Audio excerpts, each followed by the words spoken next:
Късно през нощта автобусът пътуваше по тъмно като смола път. Уморен въздух прониза интериора. Някои пътници дремяха, други мълчаливо се молеха. Изведнъж се чу силен трясък, разтърсващ цялото превозно средство.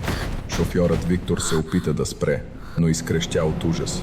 Спирачките отказаха. Бяхме изгубени. Пред нас имаше остър завой, а наблизо дълбока пропаст.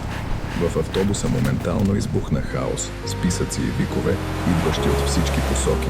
В този момент Галина, дълбоко религиозна възрастна жена, се изправи и започна да се моли силно. Господи, поверяваме всичко в Твоите ръце, не ни оставяй. Няколко секунди по-късно воланът и спирачките се върнаха в нормално състояние.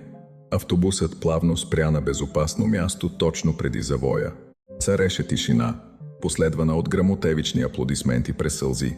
С треперещ глас Виктор каза: „Слава на Бога, Господ ни спаси всички!“ Същата нощ всички разбраха, че Бог е силата, която ни дава мир сред бурята.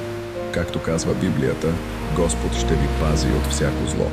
Ако и ти вярваш, че Бог винаги ще те пази, кажи амин. Нека надеждата винаги бъде с теб и нека Божието присъствие никога не те напуска.